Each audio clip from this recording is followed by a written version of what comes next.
Bonjour à tous et bienvenue, vous regardez l'autre campagne et aujourd'hui on boucle notre tour d'horizon sur la commune de Vaux-en-Velin. Nous recevons aujourd'hui le maire sortant, Bernard Gelin. Bonjour.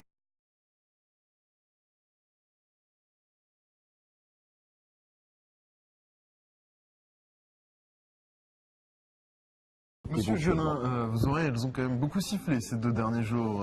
C'est bien Vous normal. avez été reproché beaucoup de mots, Oui.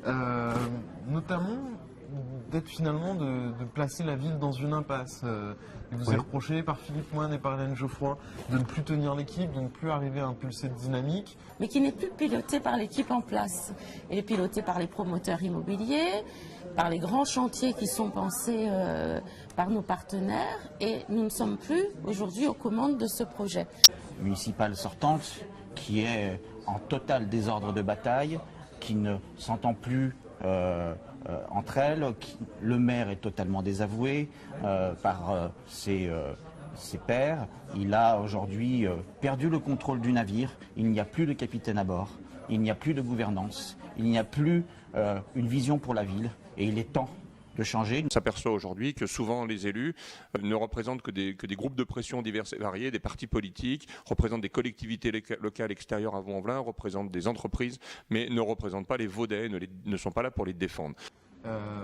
On l'a notamment vu lors d'un vote du budget où vos élus ne prenaient même plus la peine de venir au conseil municipal, donc le quorum n'était pas réuni. Une fois.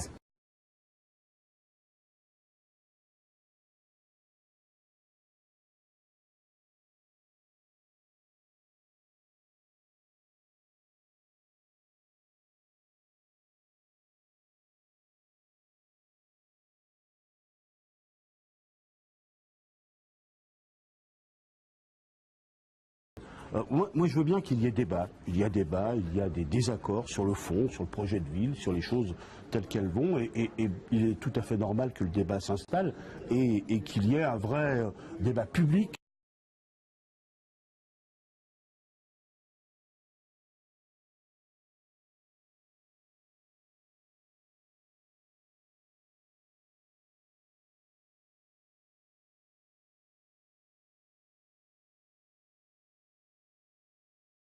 Hier, vous attaquez en disant il y a une urbanisation, on bétonne, on construit du logement, mais on le fait de manière un peu anarchique et la municipalité, on a l'impression qu'elle n'a pas le contrôle.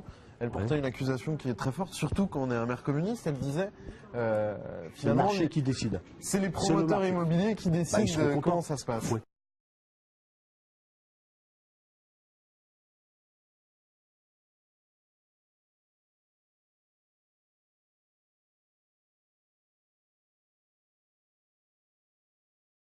Ce mandat, c'est 90 millions d'euros d'investissement, travaux d'investissement sur les bâtiments de la ville, des nouveaux équipements ou des anciens bâtiments.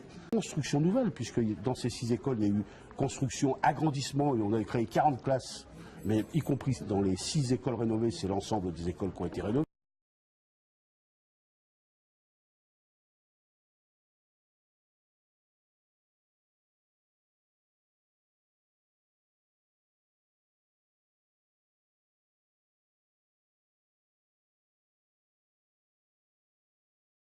La Chambre régionale des comptes le dit, elle écrit très clairement, elle reconnaît les efforts qui ont été faits en termes d'équipement, de travaux sur les équipements, et elle avertit en disant « vous ne pourrez pas continuer ainsi ». Voilà, donc c'est une alerte.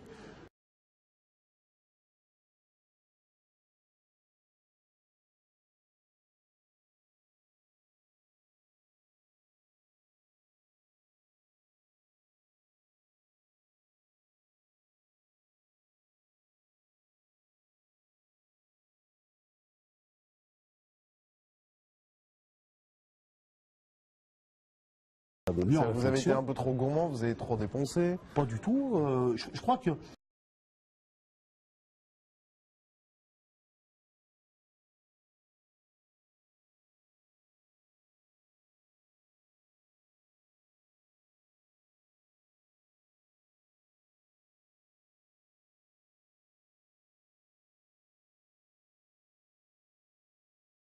c'est votre journal, je suis même certain, Même sûr. qui, il y a quelque temps, faisait une évaluation, un tableau évaluant une douzaine de communes les plus importantes de l'agglomération sur dans toute une série de domaines.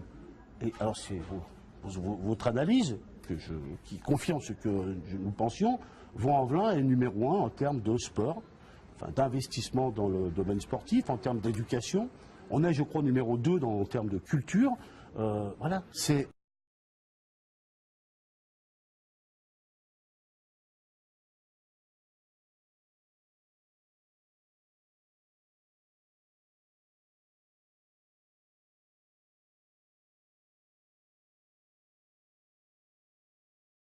Pour revenir aux propos d'Hélène Geoffroy, qui décide des investissements? C'est les promoteurs, c'est la municipalité de Vaux-en-Velin ou c'est Gérard Collomb au Grand Lyon qui dit ça va se passer comme ça à Vaux-en-Velin? Justement, c'est un peu tout le monde.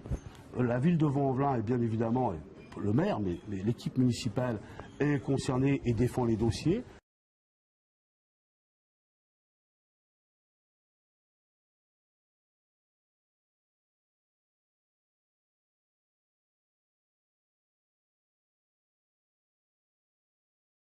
« 70 000 mouvements d'avions en 2008, 120 000 attendus d'ici 2030. Ici, à l'aéroport de Lyon-Bron, le trafic d'affaires ne cesse d'augmenter. Du coup, un nouveau plan d'exposition au bruit est à l'étude à la préfecture du Rhône et il devrait concerner, et c'est nouveau, un tiers de la commune de Vaux-en-Velin, plus au nord. C'est un bruit familier dans le quartier, un bruit qui n'est pas près de s'arrêter. Chaque jour, le ciel du Carré de Soie est traversé par des centaines d'avions comme celui-là. Et depuis quelques années, ces nuisances ne cessent de s'intensifier.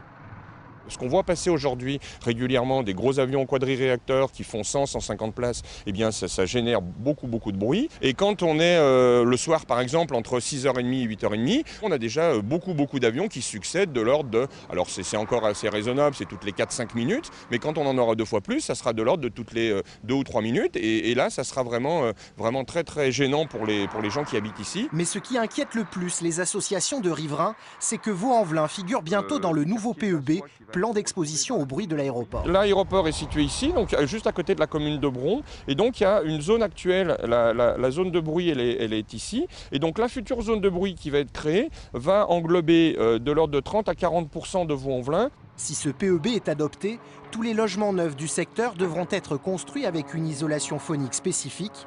Le problème, c'est qu'au Carré de Soie, les immeubles poussent comme des champignons, et le risque, c'est qu'à peine fini, ils ne soient déjà plus aux normes. Il est où votre futur appart? Il se trouve là, à l'angle, tout en haut. Ce jeune couple de primo-accédants se sent aujourd'hui spolié. C'est quoi qui vous met en colère? Le fait de ne pas avoir été au courant de ce projet d'agrandissement qui est quand même prévu depuis un certain temps. Nous avons signé pour notre appartement en novembre 2011 et c'était déjà prévu, mais nous, on n'a rien eu comme information. Et le fait que nous ne sommes pas aux normes anti-bruit. On sera obligé de mettre notre appartement aux normes, donc payer des frais supplémentaires sur un appartement neuf.